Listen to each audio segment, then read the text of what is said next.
we're not going to do an altar call today. Instead, I'm going to have you stand up, and I'm going to make an announcement. And after the announcement, I'm going to ask that you leave church quietly and don't talk about the announcement here in the building, please, if you can. So y'all can stand to your feet. Before I make the announcement, I also want to say that my request to you is that you will continue to come to church and serve and give for the next little bit. 'Cause I don't want to have. I'm taking a little bit of a break, and I don't want to have to worry about the church. My break may be a few days, a few weeks. I don't know. I got a call late last night. My wife has passed away, and it was self-induced, and it was up in North Carolina, and we're gonna have a funeral for her next Sunday here at 3 p.m. And so it's all I can. Yeah, I'm just kind of going on adrenaline right now. So y'all pray for me and my kids and everybody. And she wasn't. Y'all knew that she wasn't well mentally, and that she needed her medicine that was hard to get to her. And so I'm sure there'll be more details to come.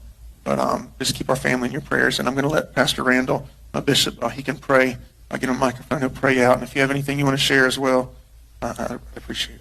In South Carolina, a tragic incident has left a community reeling and a family seeking answers. Mica Miller, a 30-year-old woman, was found dead from a gunshot wound to the head at Lumber River State Park in North Carolina.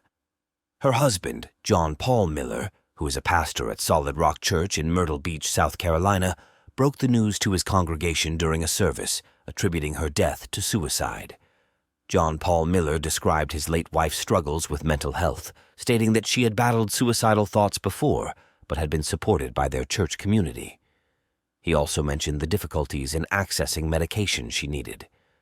However, Mica's death has prompted her family and friends to call for a thorough investigation, expressing concerns over the circumstances surrounding her passing.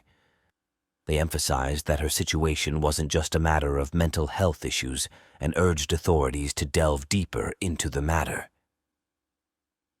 The timeline leading up to Mica's death reveals a complex relationship dynamic.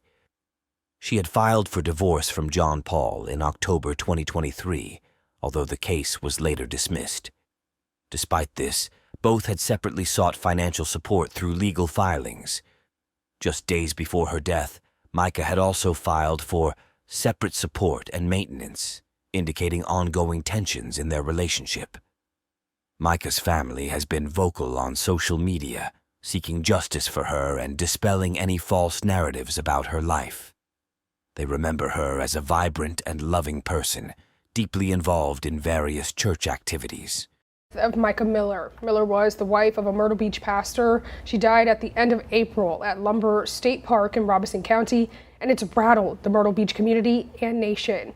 We just received multiple documents from the Robeson County Sheriff's Office providing a better idea of how she passed.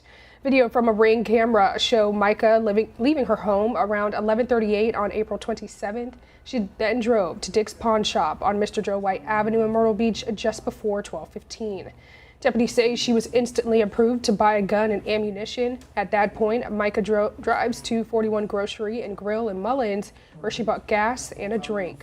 From there, she drives 32 miles to the Lumber River State Park in Robeson County, where she calls 911. We have part of that phone call, and we do want to warn you. If the topic of suicide is difficult for you, you may want to silence the audio. Tell me what's happened. I'm about to kill myself, and I just want my family to know where to find me. A fisherman told officers he heard crying followed by a gunshot. A call came into 911 saying a kayaker found a body in the water. The body was later identified as Miller. If you or someone you love is struggling with depression or going through a mental health